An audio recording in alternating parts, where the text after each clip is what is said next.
j'arrive toujours pas quand même à croire que ça intéresse les gens. Et du coup, il y a un moment où il faut se dire, si, fais-le sérieusement, quoi, tu vois. Bienvenue sur Nouvelle École, le podcast pour sortir des sentiers battus où je vais à la rencontre des passionnés qui choisissent leur vie.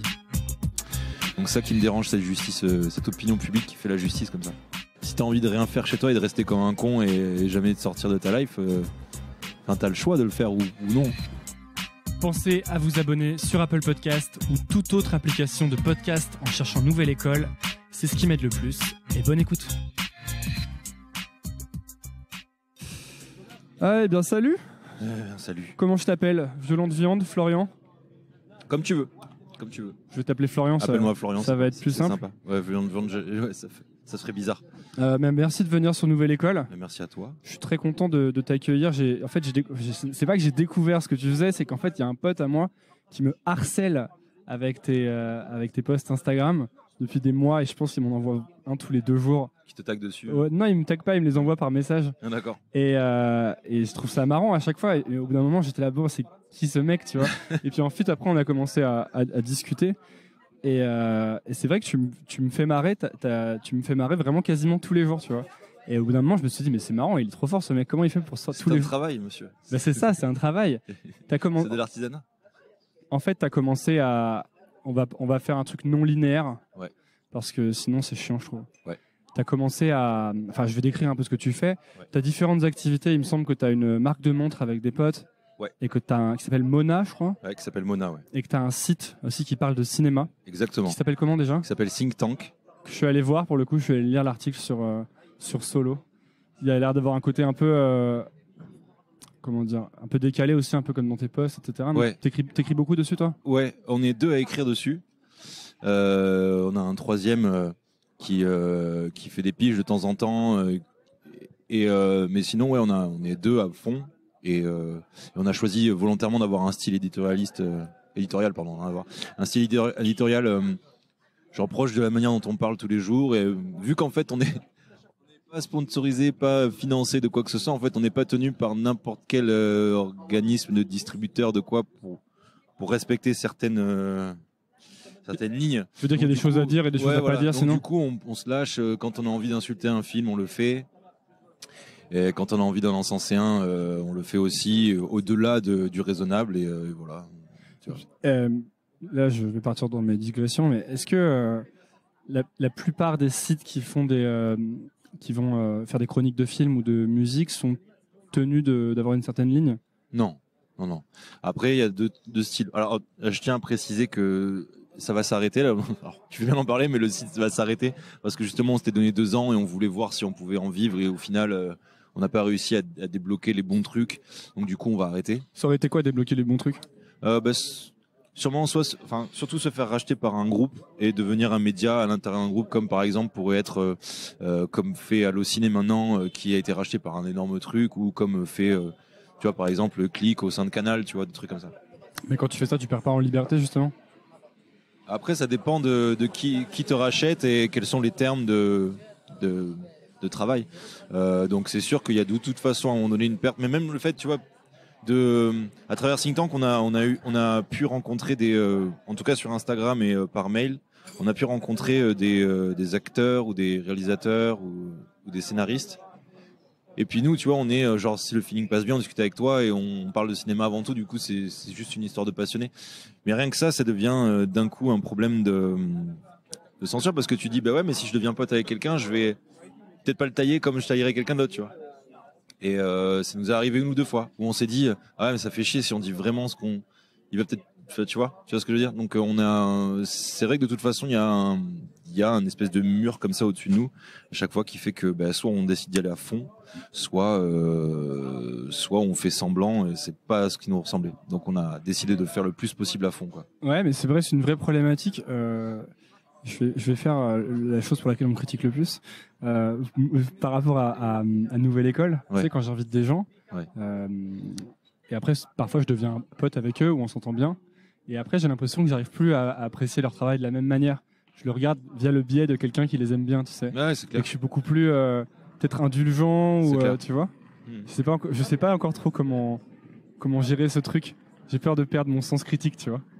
Bah après, c'est juste une question des individus qui sont en face de toi. Je pense qu'il faut, il y a les gens qui arrivent à très bien séparer le personnel du professionnel et qui arrivent à ne pas mélanger les deux et qui savent très bien que si tu fais une critique, c'est forcément constructif etc. Mais c'est difficile. Et donc ce que tu t'es mis à faire et ce qui fait en fait en grande partie que tu es sur Nouvelle École là, c'est qu'il y a peut-être un peu plus d'un an et demi, c'est ça? Ouais, presque un an et demi. Ouais, c'est ça, c'est en avril je crois, 2017. Ouais, c'est ça. Tu as commencé à écrire... comment tu décrirais ça? Parce que c'est une question qui te pose tout le temps les journalistes, mais moi t'écris plus ou moins des punchlines quoi, sur Instagram. Ouais, c'est des pensées ou des jeux de mots ou ouais, c'est ça, des pensées ou des jeux de mots. Et j'ai commencé un dimanche, c'est toujours la même histoire, mais c'est vrai, hein, j'ai commencé un dimanche, je me faisais chier et chez moi. Depuis longtemps, j'aimais écrire des conneries sur Facebook en statut à l'époque où on pouvait mettre des statuts sur Facebook. On peut plus mettre de statut? Non, on peut plus. Tu sais, avant sur Facebook, sur ton profil, tu pouvais mettre un statut en titre. Et maintenant, tu peux écrire des messages que tu postes sur ton mur, mais plus des statuts qui restent. Et je faisais ça et je postais des phrases cons pour faire rire les copains, tu vois. Et un jour, je sais pas pourquoi ce dimanche-là, je me suis dit tiens, mais comme j'aime beaucoup la typo aussi en général, j'ai trouvé une typographie que j'aimais beaucoup et je me suis dit tiens, mais si je la mets en forme sur Instagram et que j'écris mes pensées comme ça, qu'est-ce que ça va faire quoi? Alors au début, tu vois, j'ai monté le compte, le premier compte, c'était pas Violent de Viande, ça s'appelait Garçon Sensible. Je l'ai été supprimé direct, il m'a été supprimé direct parce qu'il ressemblait au nom d'un shop sur internet qui s'appelait Garçon Sensible. Je savais pas. Et du coup, je l'ai remonté. Donc Instagram l'a supprimé parce que ça avait un nom similaire à un shop. Exactement. Et du coup, j'ai repris en mettant Violent de Viande. Et donc au début, j'ai juste posté à mes copains. J'aurais dit allez, je fais ça. Et en fait, du coup, c'est juste le principe du repost. J'étais reposté par des gens qui savaient pas forcément que c'était moi au début dans mon cercle, parce que sur Instagram, j'avais un autre compte pour les montres. Et sur ce compte-là, je commençais à être suivi par des gens un petit peu connus du milieu parisien. Et je pense que en fait, mes posts sur Violent de Viande ont dû être suggérés dans leur feed Instagram parce qu'ils connaissaient Mona, je sais pas comment. Et du coup, c'est comme ça qu'ils ont tombé dessus. Et puis j'ai été reposté. Voilà. Ça faisait longtemps que t'écrivais? Ouais. Mais alors, parce que là, juste avant, tu disais un truc aussi qui m'intéressait. Si tu disais je me faisais chier un dimanche. Ouais. Mais t'avais et ta marque de montre. Ouais. Et ton site de ciné. C'est vrai. Comment ça se fait que tu te faisais chier un dimanche? Parce que t'as toujours du temps libre où tu t'es un peu oisif. Et la marque de montre, si tu veux, c'est du lundi au vendredi, samedi. Après, c'est surtout de l'entretien de communication sur les réseaux sociaux. Le site Think Tank, c'est vrai que ça dépendait des news, mais on n'était pas un comité de rédaction dans un bureau tout le temps non-stop, tu vois. C'était vraiment de notre côté, on se voyait tous les jours, mais après c'était chacun chez soi ou le soir et tout. Et le dimanche, généralement, moi c'était mon seul jour de repos, parce qu'avant avec la marque de montre, on avait une boutique et du coup on travaillait le samedi aussi. Donc le dimanche c'était mon seul jour de repos, donc c'est vraiment que le dimanche j'en profitais pour faire rien, pour regarder American Dad sur Énergie 12 quand ça passait à midi. Et voilà. À Bordeaux. Voilà, c'est ça. Et voilà. Je sais pas si j'ai répondu à ta question. Non, je t'avais demandé aussi après à quel moment tu avais commencé à écrire en fait. Pardon. Oui, en fait depuis longtemps. J'écris depuis longtemps, mais tu vois, genre c'est l'écriture pour soi, quoi. T'écrivais enfant ou... Ouais, enfant j'écrivais. J'aimais beaucoup... même à l'école, j'aimais beaucoup tout ce qui était les dictées, les dissertations, les essais, les trucs comme ça. Ça venait d'où, tu penses? Hein? Ça venait d'où, tu penses? Je sais pas. Franchement, je sais pas. Parce que j'ai toujours aimé lire, mais pas plus que ça. Je crois que j'ai jamais lu les grands classiques. Par exemple, il y a plein de gens qui me disent tu devrais lire Romain Gary. J'ai jamais lu Romain Gary, par exemple. Alors que je sais que si je lis Romain Gary, je pense que ça va tellement vriller mon cerveau jusqu'à la fin de ma vie que peut-être qu'il faut pas que je le lise. Pourquoi tu le lis pas alors? Je sais pas encore, tu vois, je sais pas. J'ai peur en fait de me dire de lire Romain Gary et de regarder Violent de Viande et me dire putain mais en fait tout a déjà été fait depuis 1000 ans et tu vois et me vomir sur moi-même en me disant mais voilà tu fais que copier. Donc je préfère encore garder cette innocence là. Ouais, t'as envie de te dire que t'inventes? Alors ça serait prétentieux, mais j'ai envie de me dire que je suis pas influencé, tu vois. Parce que de nos jours, on est tellement, tu vois, il y a l'exemple type, c'est le problème chez les humoristes en ce moment avec le vol de blagues. Et, on est tellement influencé par un truc qui va se passer, genre, ça se trouve, tu vas me dire un truc marrant maintenant, et dans 10 ans, ça va me revenir dans la tête, transformer, filtrer, améliorer. Et je vais me dire, ah putain, j'ai une idée géniale. Et en fait, après, tu vas venir me voir, tu te rappelles pas, on en avait discuté de ça. Et tu vois, en fait, c'est pour ça qu'en fait, tu peux jamais inventer, tu es toujours influencé, tu digères les choses. Et Tu crois pas que c'est obligatoire et que c'est à travers les époques, ça a toujours été comme ça? Ah ouais, j'en suis sûr. Je pense que si tu essaies d'écrire une chanson, par exemple, tu as entendu tellement de chansons dans ta vie que tu es forcément en train d'écrire un composite de plusieurs trucs que tu as entendu, non? Je suis d'accord avec toi, une espèce de digestion. C'est pour ça que du coup, dans la chanson, j'imagine que d'un coup, tu as des musiciens qui veulent faire autrement, donc ils se mettent à faire de l'écriture automatique sous hypnose, ou de faire de l'écriture en paradis artificiel, genre complètement déchiré, ou qui testent des instruments qui n'existent pas, électroniques, pour sortir un nouveau son. C'est toujours là, cette recherche-là de nouveauté, c'est sûr. Je l'ai pas encore. Et toi, t'as pas envie c'est cette pensée-là de te dire que les choses que tu fais ont sûrement déjà été faites, elles te dérangent? Ou t'as envie de t'en éloigner en tout cas? Ouais, exactement. Alors sans avoir la prétention de dire que je ferais mieux, mais juste au moins avoir l'idée de se dire ce que je fais, ça sort de moi, tu vois. Parce que sinon, t'imagines, c'est abyssal pour tout le monde de se dire que tout ce qu'on fait, tout ce qu'on pense, tout ce qu'on dit, en fait, tout le monde l'a déjà dit avant une fois. En fait, on serait juste des espèces de transmetteurs. C'est ce que disent certains. C'est ce que disent, par exemple. On peut tous mourir, alors voilà, ça y est. Il y a beaucoup d'artistes qui disent que c'est pas eux qui créent les idées. Ouais. Tu sais que c'est un peu une pensée bizarre, mais que les idées sont un peu dans l'espace et que tu les attrapes. Comme si ça. T'as affûté un peu si t'as affûté ton esprit, tu les attrapes. Complètement d'accord. Ouais. Et comment tu fais alors toi pour t'isoler, enfin pas t'isoler, mais pour essayer de minimiser l'impact ou l'influence du reste sur ton travail? Je le fais pas justement. En fait, juste, je me suis mis très tard au stand-up américain que je connaissais pas. Et tu t'y es mis quand? Genre, je crois que, enfin, vraiment, quand j'ai découvert mais je devais avoir quoi, 18 ans, 19 ans quand j'ai découvert le premier spectacle. Et maintenant, t'as quel âge? J'ai 31 cette année. Quand j'ai découvert le spectacle de Gad Elmaleh où il a fait tout en stand-up là. L'autre c'est moi. L'autre c'est moi, ouais. Et c'est là d'un coup où j'ai découvert plus l'humour des personnages avec le quatrième mur où on s'adresse à quelqu'un qui n'existe pas. Là, tu vois vraiment, et j'ai vu quelqu'un qui s'adresse au public, et c'est comme ça que j'ai compris ce que c'était un petit peu ce style du stand-up qui venait des États-Unis. Et j'ai perdu le fil de ma réponse, mais qu'est-ce qu'on disait déjà? Tu as découvert très tard le stand-up américain. Exactement. Donc par rapport aux influences, c'est ça? Ouais. Et du coup, je veux pas dire que je m'isole, mais en gros, la manière de travailler, c'est les idées, elles viennent. Genre, on va discuter, on va dire un truc, et puis il y a un truc qui va me taper dans la tête. Je vais le noter, tu vois. Ou genre, je lis les infos, ou genre, je discute avec des gens. Ou des fois, je vois des trucs et ça me fait sauter sur un autre truc. Ou franchement, je pense que enfin, moi, je fonctionne comme ça. Il me faut un starter, tu vois. Il me faut quelqu'un qui me lance. Et après, je renvoie la balle. Je suis assez bon pour la réplique, mais je partirai pas tout seul, quoi. Tu veux dire que tu peux pas te mettre dans une chambre isolée toute la journée et avoir des idées qui viennent? Il faut qu'il y ait des déclencheurs. Alors après, tu peux le travailler, ça. Mais par contre, et ça fait partie des moments où il y a des jours où j'ai aucune idée. Et donc je me force à écrire, je me force à trouver des thèmes. Et donc c'est moins naturel que quand une idée vient et direct je la note et direct je la sors.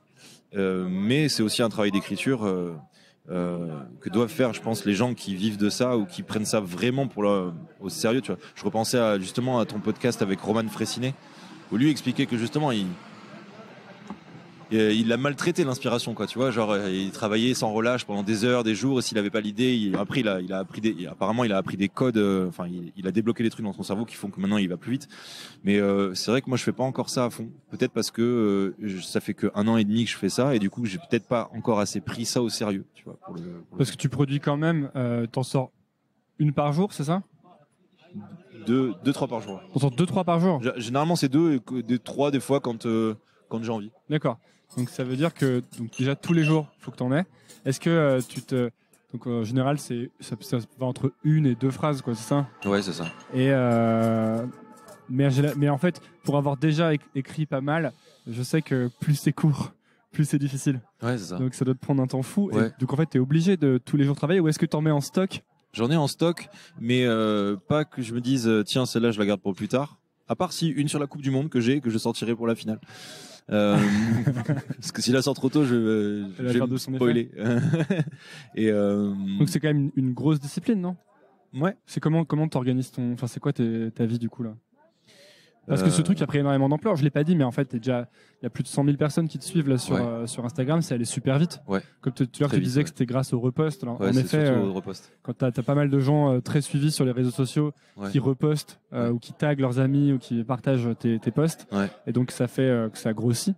Mais quand même, il y a la discipline du fait que ça sort tous les jours et plusieurs fois par jour, tu vois. Exactement. Donc, comment tu t'organises en fait? La journée type, c'est que je me lève, je mate les infos. Et après, je me mets à écrire. Tu mets les infos pour avoir des idées, justement? Non, pour juste être connecté au monde réel. Parce qu'en fait, je dévore les informations. J'ai une espèce de peur, panique de pas savoir ce qui se passe dans le monde. Et de me sentir comme un mec... j'aime bien être seul et isolé, mais il faut que je sache ce qui se passe autour, tu vois. C'est marrant, parce que moi, pour le coup, je vraiment lis ni ne consulte aucune info. Ah ouais? 0 depuis, je pense, 2 ou 3 ans. Ah non, mais si. J'ai arrêté consciemment, quoi. Ah bon? Ouais. D'accord. Je trouvais qu'en fait, il y avait aucune information qui me servait à quelque chose et que quand les informations étaient essentielles, je les apprenais immédiatement. Typiquement, je sais même pas ce qui est essentiel en fait. Mais genre, s'il y a un attentat, c'est sûr que je vais le savoir. Ouais. Et qu'est-ce qui est essentiel d'autre en fait? La Coupe du Monde peut-être? Ah bah tu vois, tu veux bien en parler, j'en parlais justement hier soir avec un pote. En ce moment, je suis en train de me faire tous les midis quand je mange une espèce de récap ultra long de tout ce qui est sciences physiques, physique quantique, monde parallèle, univers machin, parce que c'est quelque chose que j'adore. Et pour moi, c'est de la magie, tu vois. Et je trouve qu'on devrait en avoir à 20h tout le temps des émissions comme ça à la télé. Et il y a ce besoin, je pense, de quand t'as quitté l'école, parce que moi j'ai eu mon bac à 17, j'allais avoir 18 ans, et après j'ai fait un peu de fac, mais surtout après je suis parti en école d'art. Et c'est fini après le savoir en analytique comme ça, tu vois. Si tu veux, c'est tous les cours magistraux. Donc en fait il y a besoin, je pense récemment j'ai découvert ce besoin d'aller voir, tiens, qu'est-ce qu'on fait, c'est quoi là en médecine biologique, de je sais pas quoi, j'ai appris un truc sur les intestins, ou alors comme je te disais sur la physique quantique où j'ai appris un petit peu plus que c'était l'intrication des atomes. Et en fait c'est super intéressant de considérer l'information comme ça, parce que c'est vrai que quand tu regardes les news, l'information de tous les jours basique, c'est juste c'est des réactions à un problème plus grand. Et ce qui m'intéresse, c'est de savoir, par exemple, s'il y a un attentat ici, quelle est la géopolitique du pays dont viennent les attaquants, tu vois, des trucs comme ça. Mais ça, tu l'apprends avec les news, parce que j'ai l'impression que, justement, les news t'éloignent de la source du problème en te donnant finalement que des faits qui sont un peu déconnectés. T'as raison, mais je l'apprends pas avec les news, c'est juste qu'après, il faut faire un travail de croisement d'informations et de faire de recherche toi-même, c'est sûr. Ouais, parce que si tu t'intéressais à la physique ou même aux intestins, je pense que j'ai mon avis là-dessus, mais il vaut ce qu'il vaut, c'est que finalement, tu vas plus vite si tu prends des bouquins. Mais même un bouquin d'il y a 10 ans, sauf si la connaissance à l'intérieur est obsolète, mais que tu vas plus vite en prenant un bouquin et en te faisant la connaissance, un peu comme dans un cours magistral. Finalement, un livre, ça ressemble beaucoup plus à un cours magistral que des news. Des news, ça ressemble peut-être plus à des tweets un peu. Ah ouais, t'as raison. Tu vois? T'as raison. Non, mais c'est pour ça que je regarde les news pour m'informer de. Enfin, je le fais aussi parce que, tu vois, genre récemment, j'écrivais pour le site Click et j'essayais de trouver des news qui sont où dedans je peux fouiller quelque chose d'autre. Et du coup, je passais mes journées à aller voir ce qui se passait sur tous les sites d'actualité, que ce soit général ou des faits divers au fin fond de la France, pour arriver à trouver un élément que je puisse sortir pour parler d'un truc un peu plus général. Et c'est vrai que c'est toujours ça l'idée, c'est ça, c'est tu prends un truc spécifique et tu essaies d'en sortir quelque chose de général. Ouais, exactement. Exactement, tu vois, genre le dernier, je parlais, c'était la mort d'Yvette Horner, et j'ai parlé du vieillissement des personnes âgées et de la société en général, un truc qui m'intéressait beaucoup. Et voilà, il y a plein de trucs comme ça. Donc c'est intéressant à partir d'une petite news insignifiante d'essayer de déceler un truc un peu plus grand et plus large, et puis surtout qui parle à tout le monde, quoi, aux individus. Je crois que ça c'est quelque chose que quand même beaucoup d'auteurs ou de stand-uppers ou de gens d'artistes font, de prendre les news et d'en tirer quelque chose. Tu vois. Surtout quand tu dois faire quelque chose de quotidien, parce que du coup ça te donne t'as un apport de matière en fait quotidien, c'est ça? Ouais. Ça doit être utile. Ouais, c'est ça. Donc tu te réveilles, tu lis les news. Ouais, je lis les news. J'écris, je passe beaucoup de temps à écouter de la musique, à traîner sur YouTube. Je réponds aux mails auxquels j'ai besoin de répondre, aux appels, etc. Et puis ouais, j'écris. Alors, ce qui est le plus dur, c'est de se lancer. Et je crois que tu en parlais dans un podcast de ça. Le plus dur, c'est pas d'avoir l'idée, c'est d'après faire tout le truc chiant, là, partir en guerre contre ton idée, c'est-à-dire étaler tout un truc avec le plus chiant, quoi. C'est-à-dire par exemple, tu vois, l'idée d'avoir une nouvelle histoire. Et puis en fait, le plus chiant, ça va être de faire tout ce qui se passe dans ta tête, mais qu'il va falloir l'expliquer à d'autres personnes, c'est-à-dire un illustrateur, un éditeur, un scénariste, un producteur.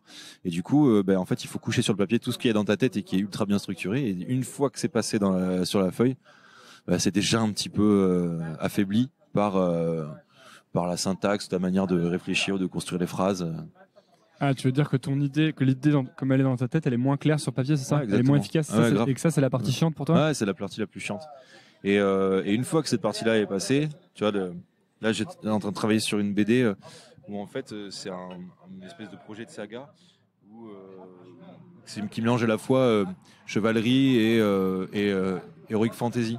Et du coup, en fait, le plus intéressant de tout ça, c'est d'établir de construire tout un monde avec des personnages, des idées, des intrigues et des relations entre les personnages.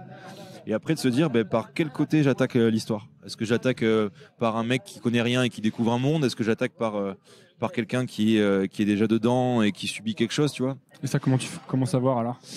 En fait, ça, tu te fais l'histoire dans ta tête. Et c'est ce que je me fais. Après, ça fait un peu bizarre de dire ça, mais c'est vrai que quand t'es fils unique et que t'es habitué à jouer tout seul, franchement, l'ennui aide beaucoup à l'imagination. Et toi, tu t'es beaucoup ennuyé? Ouais.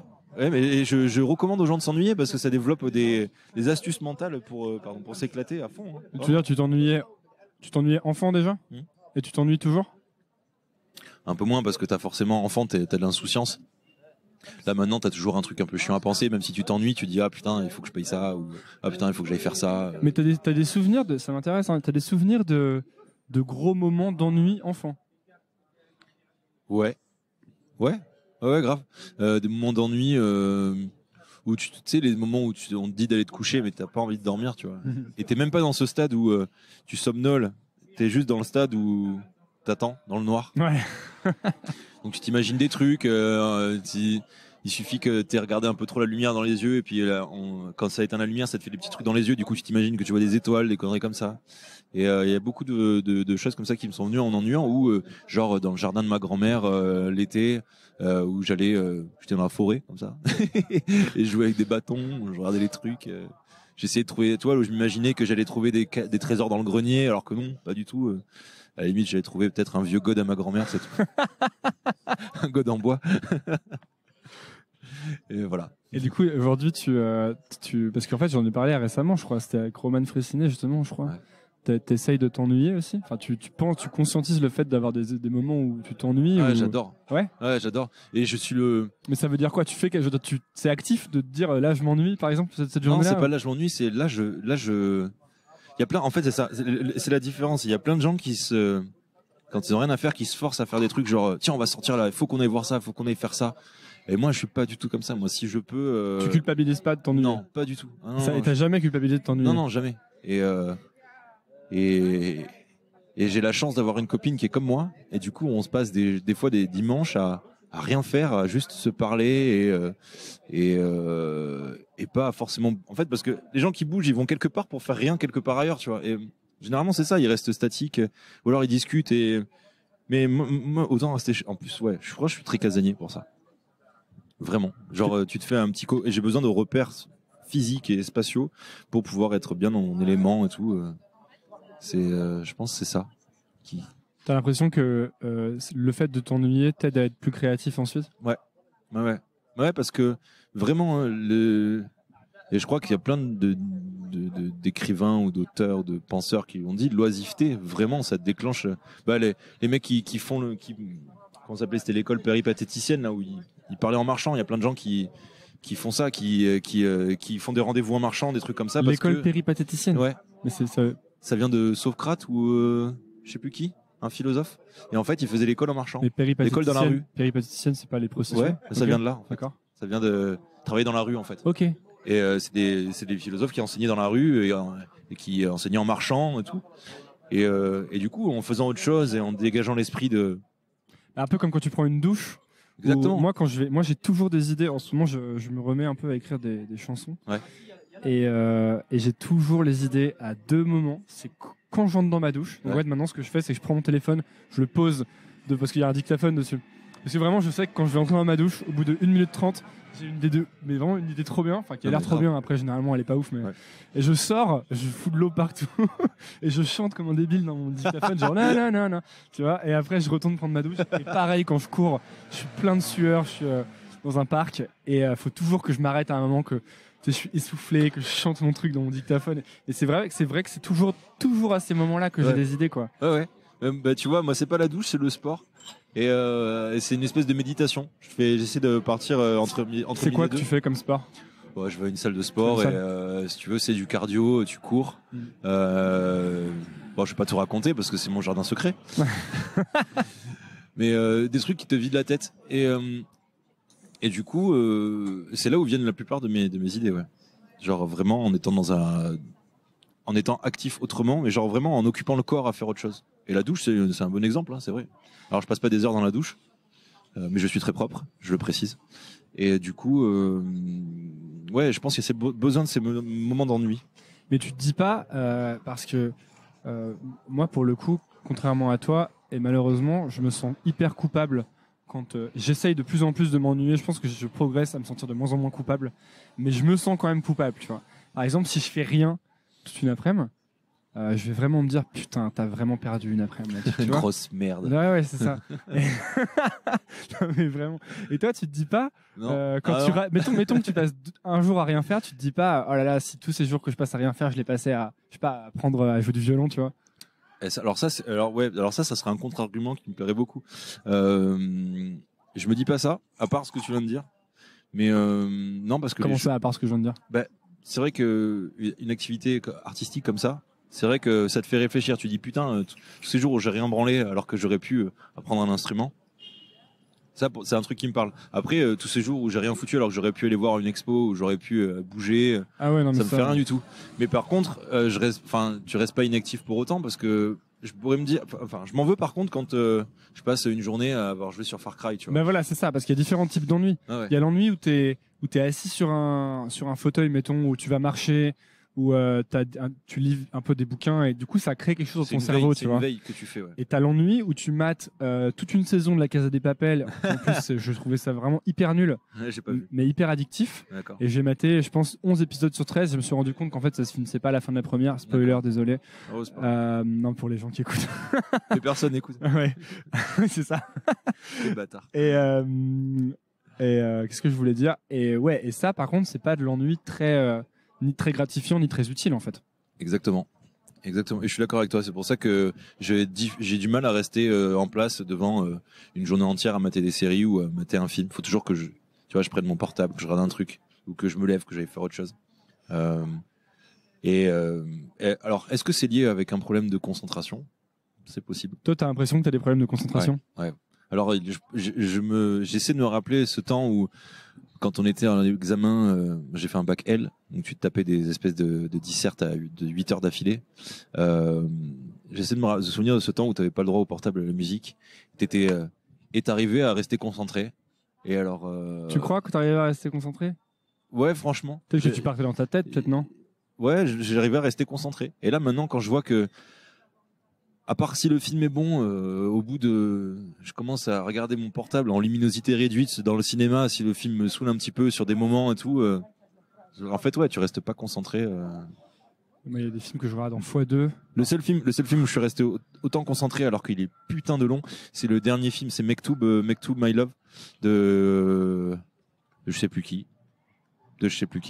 Et il dure 3 heures, mais tu t'emmerdes pas une seule seconde, t'es sollicité au niveau de tous les sens, visuels, auditifs. Bref. Ouais, c'est vrai que quand j'étais petit, j'avais toujours les mêmes cassettes vidéo qui n'étaient pas forcément des bons films, mais que je regardais vraiment de manière captivée, tu vois. Ouais, peut-être qu'on a perdu ça, ouais. Ouais. Mais du coup, tu fais quoi? Tu gardes quand même ton téléphone? Ouais. Ouais, je m'en veux, je suis vraiment une grosse merde. Mais parce que t'arrives quand même finalement à sortir tes 2 à 3 phrases par jour, ouais. Plus à bosser sur tes articles, parce qu'en fait, ton Violente Viande, le compte a mené, vu que ça fonctionne bien, à plein d'opportunités, non? Exactement. Là, je vois que t'écris des des genres de chroniques en fait, pour Click, c'est ça? Ouais. Où j'ai écrit la dernière et là après c'est l'été, on verra si ça reprend en septembre. Voilà. T'as ça, t'as sorti une BD avec une illustratrice. Avec Lucie Macaroni. Voilà. Qui s'appelle La vie est bonne. Elle s'appelle La vie petit moment promo. Ouais, exactement. 15,90 €. Je mettrai un lien affilié si vous voulez me filer des sous.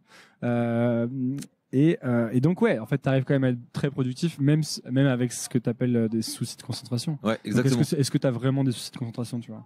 Alors au final, j'ai trouvé une parabole, non une parabole, n'importe quoi, une parade à tout ça. Une parabole. Teubé. Et en fait, c'est qu'au lieu d'avoir moi j'aime bien, j'ai un problème, c'est que je dis jamais non au projet, et donc en fait j'en ai beaucoup en tête. À chaque fois qu'on me dit tiens fais ça, je vais ah ouais ça m'a l'air trop bien. Du coup, ce que je fais, c'est que je les sépare, et quand j'ai plus d'idées sur un, je passe à l'autre. Tu vois, et plutôt que de me buter sur un seul et ça vient pas et je m'ennuie et je perds de la concentration et je vais faire un truc nul. Ben, je me dis tiens je passe à un autre, est-ce que j'ai une idée sur celui-là, etc. C'est comme ça que j'avance. Mais du coup tu as toujours plein de projets sur le feu. Ouais. Et t'as pas l'impression parfois d'en avoir trop Si. Okay. Si. Et de me dire mais putain mais t'es vraiment qu'un beau parleur, tu te mens à toi-même, jamais t'y arriveras. Et t'y arrives alors finalement? Ben alors j'ai réussi pour La vie est bonne. Mais bon à la limite j'avais juste à écrire des dialogues qui devaient être rigolos. Après le plus gros du travail c'était quand même Lucie qui l'a fait, me supporter et à réussir à illustrer ma pensée malsaine. Et après, pour le reste, ouais, j'y arrive. C'est très long parce que du coup, y a aussi le fait que j'arrive toujours pas quand même à croire que ça intéresse les gens. Et du coup, y a un moment où il faut se dire, bah, si, fais-le sérieusement, quoi. Tu vois. Qu'est-ce que tu veux dire? Ça m'intéresse. Ça. Bah, parce que si tu veux, moi déjà, Violent Viande, je vais l'arrêter l'année prochaine parce que j'ai pas envie d'être ringard. Je voulais que ça dure 2 ans. Comme Nouvelle École. C'est vrai, tu l'arrêtes aussi? Non, attends. Je disais ça juste pour un petit peu. Info. Non, mais ça n'a pas vocation à durer pour toujours. Voilà. Et parce qu'il faut pas, il faut. Après, c'est peut-être prétentieux ou quoi, mais c'est vrai qu'il faut partir que les gens aient une bonne idée de toi. Et j'ai pas envie de tomber des comptes avec des phrases. Maintenant, il y en a de plus en plus. Je suis pas là en train de dire que j'ai inventé quoi que ce soit. Je dis juste que à un moment donné, il faut laisser la place. Il y a des gens qui sont très bons, qui vont arriver, qui sont déjà là. Donc je l'arrête l'année prochaine. Donc c'est vrai que il y a ce sentiment dans l'interview avec Marion Séclin, elle en parlait, le syndrome de l'imposteur, tu vois. T'as quand même ce syndrome de l'imposteur. C'est pour ça que j'arrive pas encore. Toi, tu l'as. Tu te dis ce que je fais, c'est pas génial. Ouais, je l'ai à fond. Ouais. Ou alors c'est pas légitime, tu vois. Ça veut dire quoi? C'est parce que personne est légitime à faire des phrases sur Instagram. Eh ben bien sûr. Non mais je veux dire par exemple. Parce que quand si tu fais du violon, tu vois. Non mais je comprends l'exemple tout à l'heure. Ok, il y a des maîtres, tu sais, dans le violon, il y a des maîtres depuis des centaines d'années, mais sur Instagram, pas vraiment quoi. C'est pas faux. T'as touché à un bon point, c'est vrai.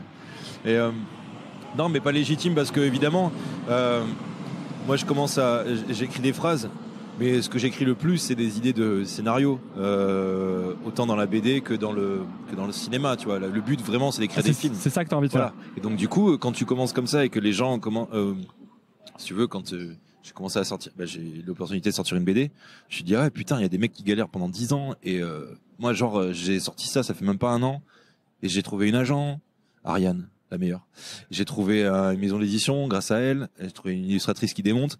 Et il y a des gens qui galèrent pendant très longtemps. Et genre, je suis édité, tu vois. Je suis édité quand même. Dans le monde de l'édition, c'est de plus en plus rare, quoi. Donc c'est pour ça qu'il y a ce syndrome du mec qui a un peu grillé les étapes et qui. Alors c'est pour ça que j'essaie de respecter beaucoup de gens. Mais il y a ce syndrome de l'imposteur, ouais. Dans l'autre sens, moi je trouve ça assez génial de se dire que tu peux, en faisant un truc un peu différent, un peu marrant, à avoir toutes ces opportunités, tu vois. Ah ouais, t'es plus obligé Moi, je vois ça du côté, t'es plus obligé de taper à la porte de la maison d'édition pendant 20 ans, à leur filer script sur script, idée sur idée, pour avoir finalement un jour la chance de, tu vois, là, c'est presque eux qui viennent te chercher, quoi. Ouais, je suis d'accord. Parce que ça, c'est plutôt positif. Ouais. Et attends, on disait un autre truc sur lequel je vais embrayer. Ouais, tu parlais du syndrome de l'imposteur. Et pourquoi on parlait de ça? Ah oui, par rapport aux juifs, non? Par rapport T'as eu des problèmes avec ça, non? Ouais. Sur Instagram. J'ai eu des problèmes avec les non-juifs. Ah ouais? À cause des juifs. Pourquoi? Parce que c'est le problème des gens qui se prennent pour les super-héros à défendre des causes qui sont pas les siennes. Les leurs. Toi, t'es confronté beaucoup à ça? Ouais, grave. Parce qu'en fait, ce que tu fais, il y a un côté un peu provoque dedans. Ouais. C'est le côté, tu sais, de l'enfant à qui on dit touche pas aux allumettes, tu vois.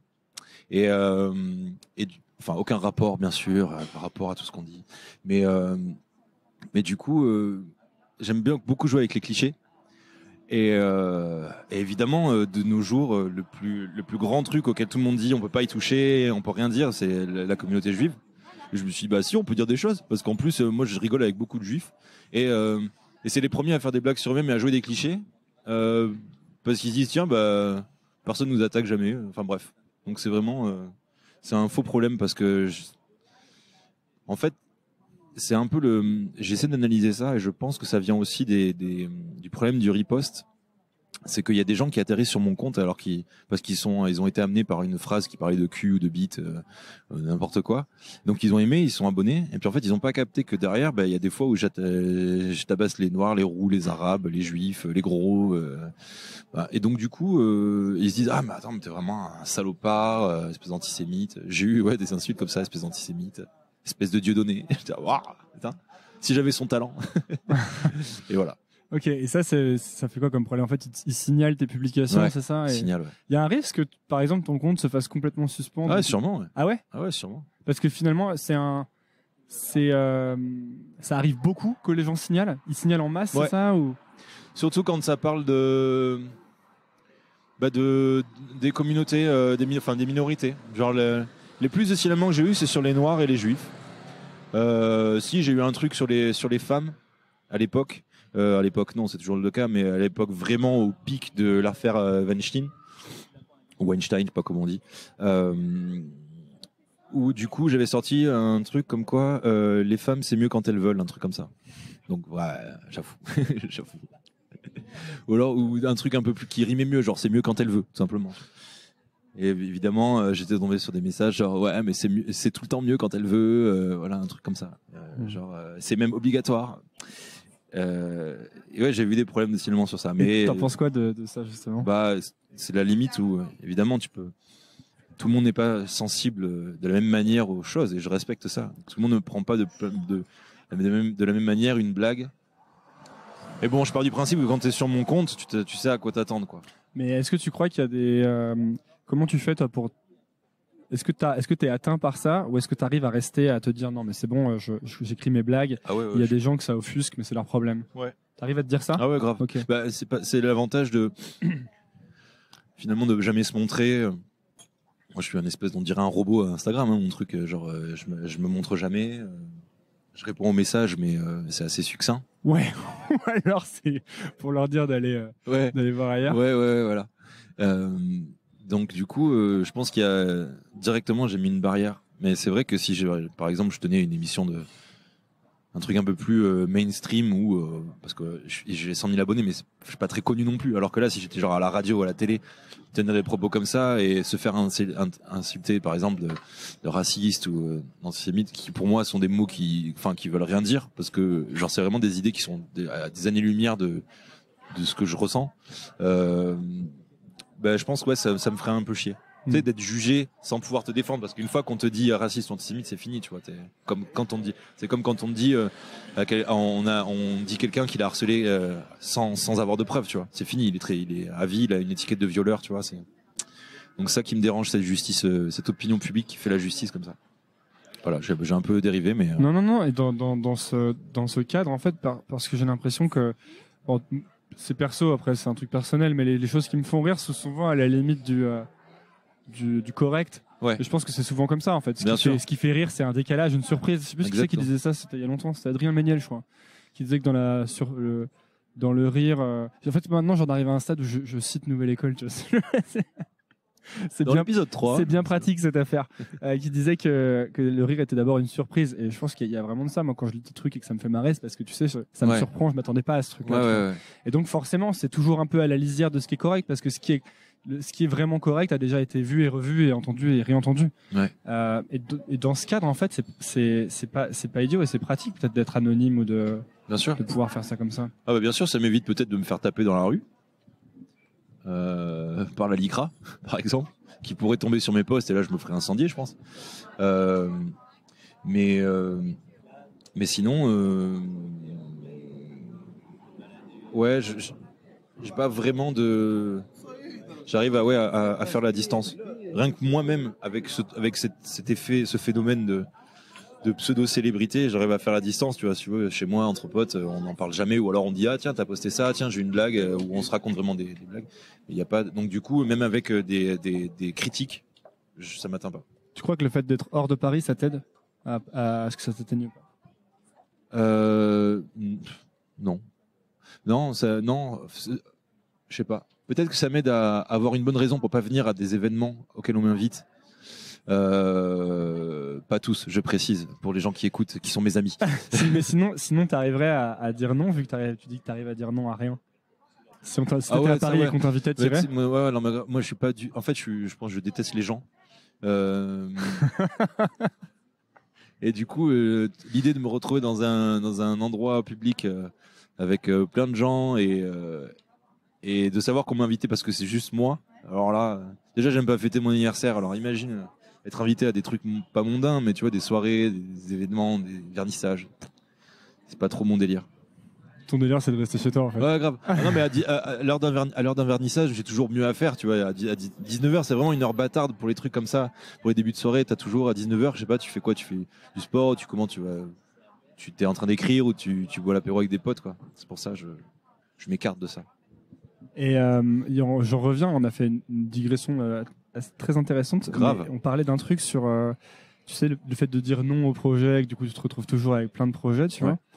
Et t'as l'impression quand même d'arriver à produire des choses d'une qualité qui te satisfait, même en ayant autant de trucs sur le feu, ou est-ce que parfois c'est la galère, quoi, tu te perds dans le truc?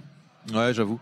Ouais, il y a des fois tu te perds. Après, pour l'instant, tu vois, c'est pour ça que merci encore de m'avoir invité, mais j'ai pas encore beaucoup de faits d'armes derrière moi. Donc c'est que des projets vraiment enfin pas embryonnaires, mais je veux dire c'est en construction, quoi. Les seuls qui sont sortis, c'est la BD et les chroniques et le travail que je fais avec Camille, l'humoriste Camille Lavabre, sur son spectacle. Donc du coup, pour l'instant, c'est une phase où je mets sur le papier toutes les idées que j'ai dû digérer depuis une dizaine ou une vingtaine d'années, si tu veux. Et depuis une dizaine ou une vingtaine d'années, tu as des idées que tu n'exploitais pas, en fait, ouais, c'est ça? Carrément. Pourquoi tu les exploitais pas?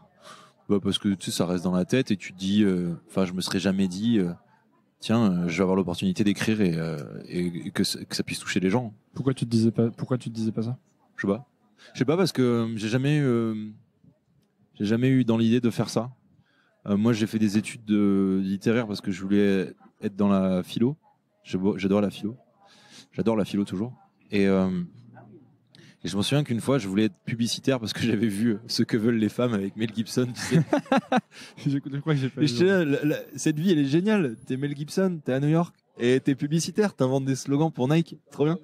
Et je me souviens, ma mère qui m'a dit, mais jamais il sera publicitaire, je refuse que tu fasses ça. Donc si tu m'écoutes. Pourquoi elle détestait la pub? Non, pas du tout. Je sais pas, je pense que ça lui faisait peur de ce monde-là, sûrement, tu vois.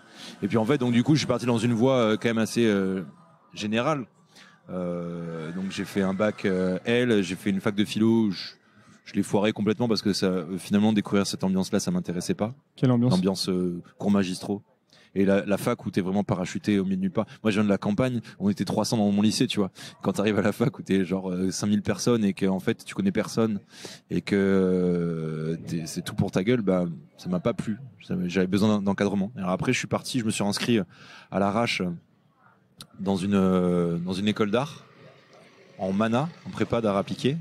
J'ai été pris alors que j'avais même pas de dessin sur moi, mais j'ai amené mes bulletins de notes et ils ont cru en moi, merci.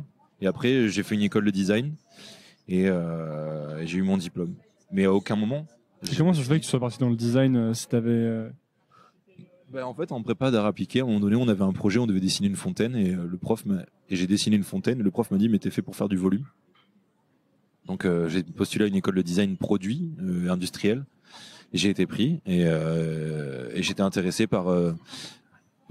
En fait, je m'en suis rendu compte tard, c'est que j'étais très bon en analyse et pas forcément en matérialisation des projets. Et c'est ça qu'en fait, je pense qu'il m'a servi dans maintenant ce que je fais dans Violente Viande, c'est l'analyse sociologique des comportements, des déplacements, des manières dont les gens font pour vivre, pour boire, pour tenir un truc. Et du coup, je pense que ça me sert beaucoup maintenant dans mes phrases.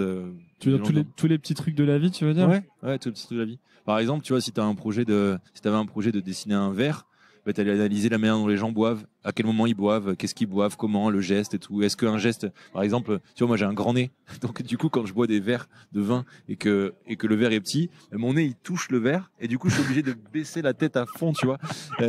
Et en fait, t'as vraiment l'air d'un alcoolique quand tu baisses la tête à fond, alors que si tu fais un verre plus grand pour les grands nez, en fait, t'as juste à basculer la main. T'as moins l'air d'un alcoolique. Et ça, tu vois, c'est des trucs intéressants en design. Voilà, et c'est ce genre d'analyse sociale que j'aimais bien faire. Je pense que voilà, maintenant dans les gestes, j'arrive à les remettre dans Violente Viande, ou dans les BD, ou dans les dialogues. Et ça c'était quand tu faisais du design, ça te passionnait. Enfin, tu voulais faire ta vie là-dedans. Ouais, grave. Et puis en fait, tu vois, maintenant, je me rends compte que déjà, il n'y en a pas beaucoup de ma promotion et des autres promotions qui ont vraiment réussi. Et ceux qui ont réussi, ça voulait dire quoi réussir? Bah, nous, dans notre tête, c'était devenir designer, soit indépendant, soit intégrer une grosse agence. Le Graal, c'était travailler chez Stark, tu vois, ou chez Mathieu Le Hanner. Il y en a beaucoup qui, à la sortie, s'improvisaient ou devenaient. Il y a eu cette mode, tu sais, de genre, tu sors d'école de graphisme ou de design, et puis tu montes ton studio, mais ton studio, c'est toi tout seul sur ton lit, tu vois. Ouais, je vois, j'avais des types. Je suis une école de commerce et tout le monde montait un peu des startups. Et ce que faisaient des gens pas cons, c'est qu'ils mettaient plein de gens dans leur boîte, mais en fait, c'était tous eux.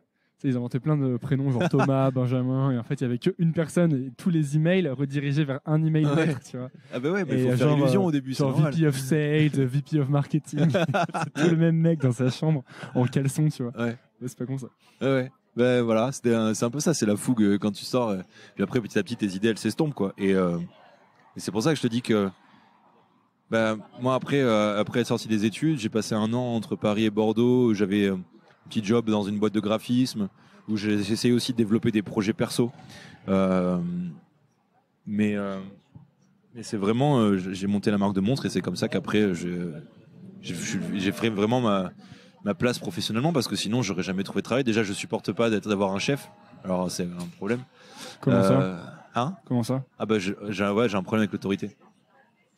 C'est-à-dire que j'ai vraiment un ego, mauvais esprit, mauvaise foi, qui fait que même si tu me dis un truc et que j'ai tort, je te dirais ouais, mais au fait. Donc du coup, ça plaît pas à grand monde et je supporte pas ça. T'as eu des expériences de travail qui se sont mal passées? Ouais, plein. À part tout ce qui était travail saisonnier, où là t'es là pour travailler, gagner de l'argent, donc en fait tu t'en fous des remarques, tu bosses. Sinon, quand c'était dans différentes boîtes de design ou graphisme, c'était pas une boîte de graphisme, c'était un studio de graphisme qui était indépendant. Et là, tu sais que je sais qu'ils m'ont pas dit directement, mais c'est des remarques qui n'ont pas plu, quoi. Et qui m'ont dit bon va voir là-bas, fais voir, vas-y, allez salut, tu vois.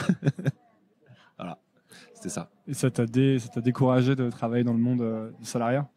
Bah ouais, et puis en plus, vraiment, je supporte pas l'idée d'avoir un chef, quoi. Et j'ai toujours tout fait pour ne pas en avoir un. C'est pour ça que j'ai monté mon entreprise, j'en ai monté 2. Et à chaque fois, je savais que ça allait être dur pendant 2-3 ans avant de gagner de l'argent. Que finalement, toi, aux côtés de toi, t'as tes potes qui rentrent dans la vie active, qui commencent à voyager, qui commencent à s'offrir des trucs, tu vois.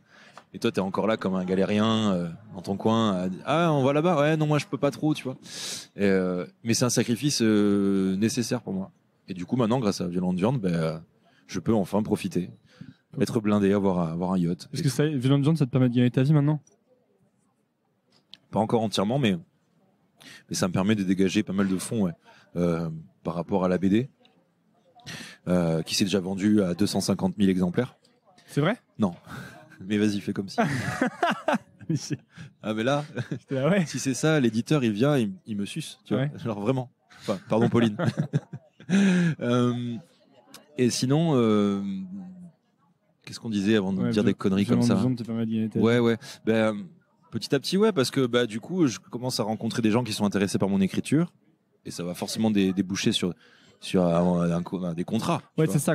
En fait, les projets, il y a des bénéfices tangibles et des bénéfices intangibles. Ouais. Et avec Nouvelle École, par exemple, je vois plein de bénéfices intangibles. Donc c'est pas, je gagne pas d'argent, tu vois, mais je rencontre des gens. Finalement, ça me crée des opportunités Exactement. qui ensuite vont peut-être m'amener de l'argent, peut-être dans plusieurs années, tu vois.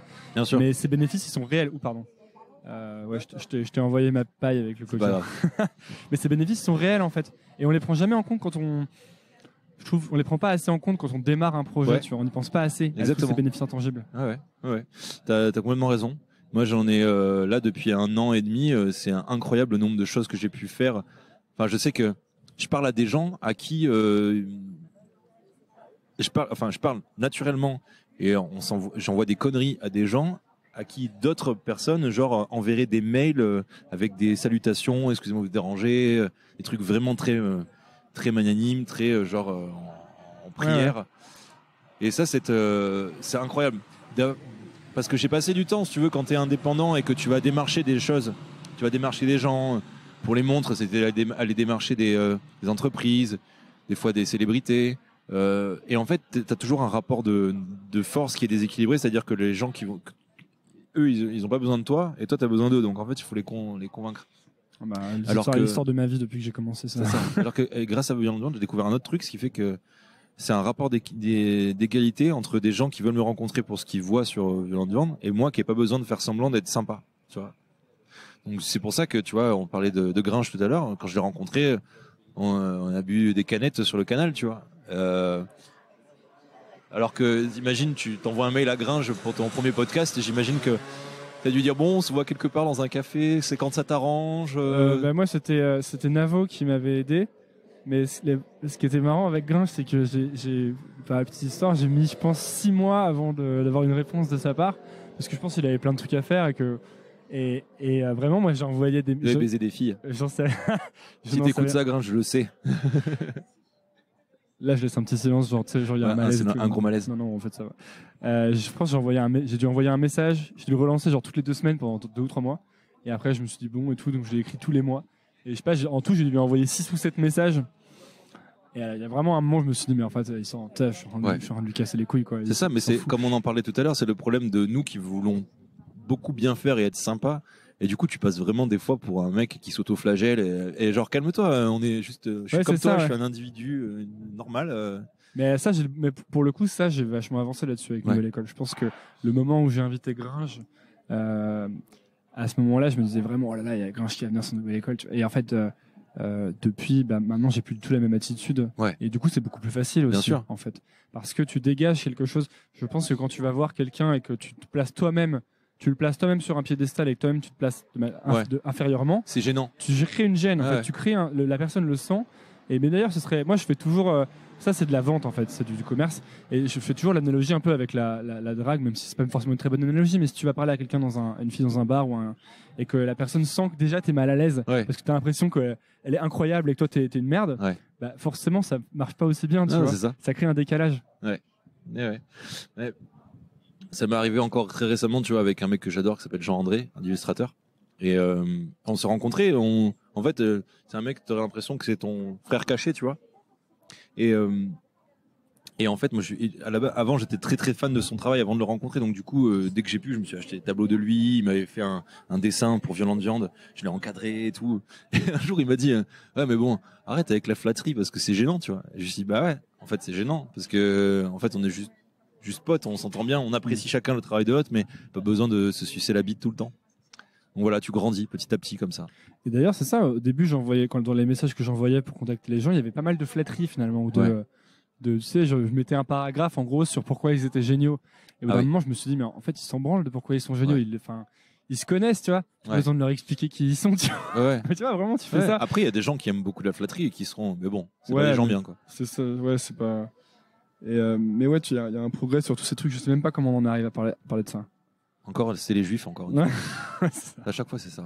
C'était Gringe, Canal, travail avec Gringe. Ah oui, les opportunités, voilà. Ouais. Le fait que tu rencontres des gens, que tu peux travailler avec eux. Ouais. Et ça m'a donné des opportunités incroyables de rencontrer des gens haut placés qui, en fait, me repostent des phrases de moi horribles, tu sais, quand je parle des trucs de cul, quoi.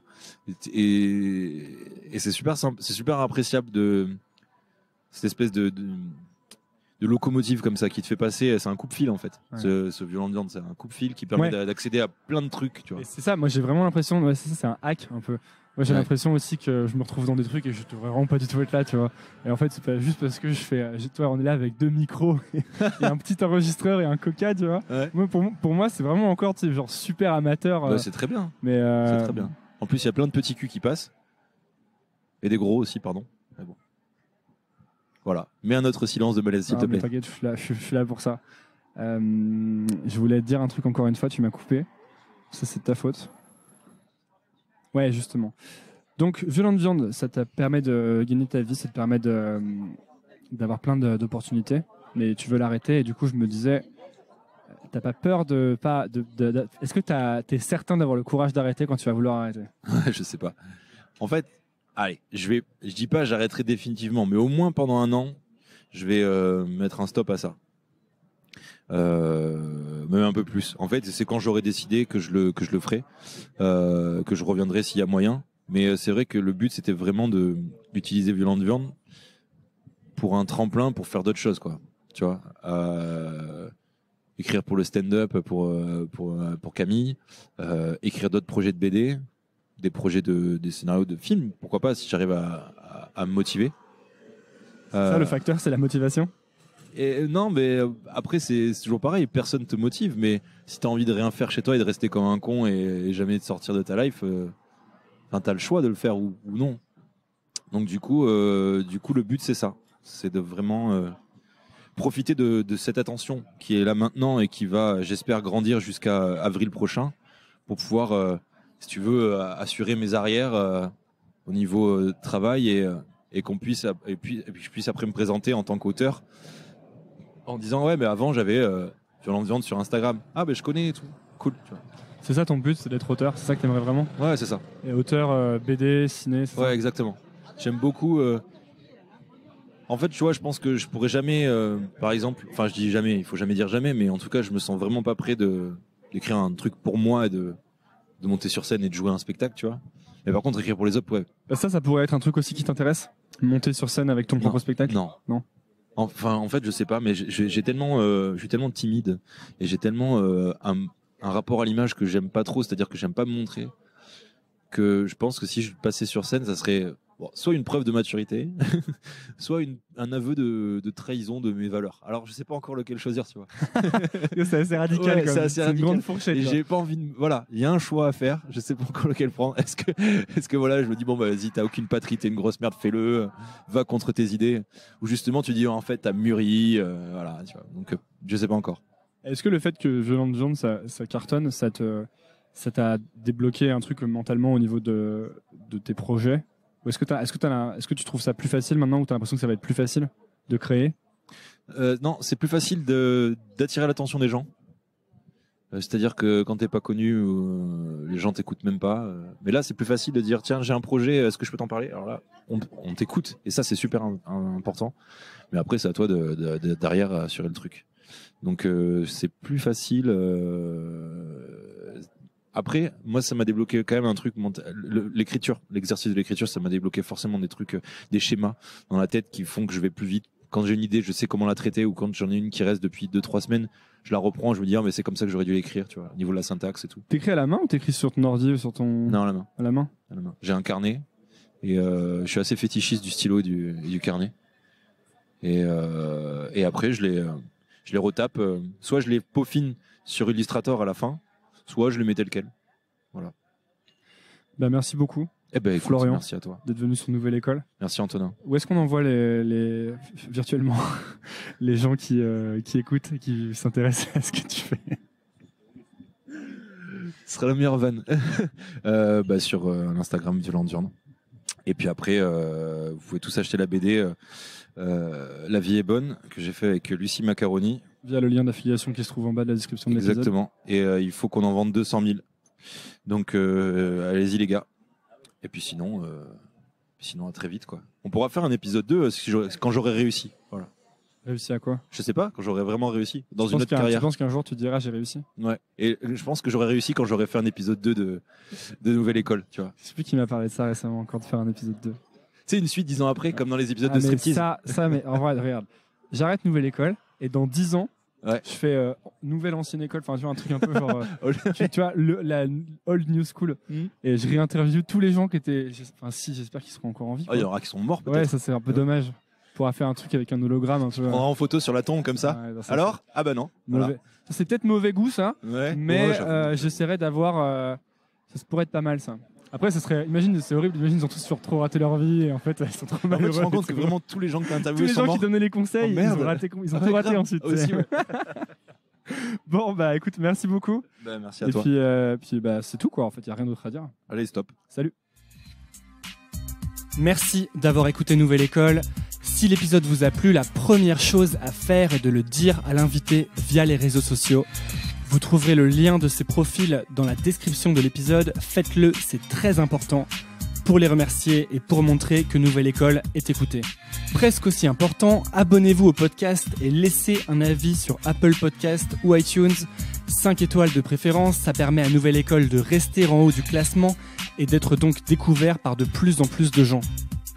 Il n'y a pas de pub sur Nouvelle École, c'est parce que Nouvelle École est financée par ses auditeurs sur patreon.com. Vous pouvez rejoindre cette communauté et soutenir Nouvelle École à partir de 2 € par mois, soit un café par mois en allant sur patreon.com/Nouvelle École Podcast.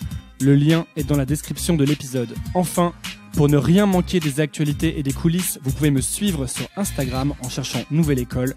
Merci d'écouter ce podcast et à la semaine prochaine. Nouvelle époque, je donne ça à l'ancienne.